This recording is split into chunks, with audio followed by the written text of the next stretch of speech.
Hello everyone. तो हम आज बात करने वाले हैं खेसारी लाल यादव जी, मेघा श्री और ऋषभ यादव का एक बहुत ही बेहतरीन मूवी के बारे में, जिसका ट्रेलर कल सुबह में रिलीज़ किया जा रहा है।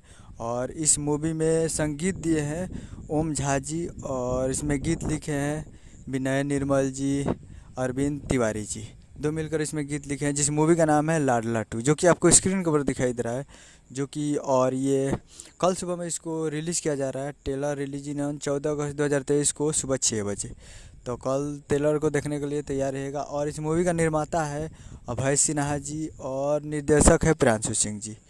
तो ये बहुत ही बेहतरीन मूवी है। और स्टार कास्ट में आपको दिखेंगे खेसारी लाल यादव जी, ऋषभ यादव जी और मेघा श्री जी। तो काफ़ी ज़बरदस्त है। और खेसारी लाल यादव जी के बेटे पहली बार इस मूवी में आपको दिखेंगे लाडला टू में। तो कल तैयार रहेगा ऐसी फिल्म्स और इंटरटेन रंगीला भोजपुरी यूट्यूब चैनल पर फुल ट्रेलर को देखने के लिए सुबह 6 बजे। उम्मीद करेंगे वीडियो अच्छा लगा तो चैनल को सब्सक्राइब, बेल आइकन प्रेस करें ताकि इससे खेसारी लाल यादव जी के लेटेस्ट न्यूज़ आते हैं।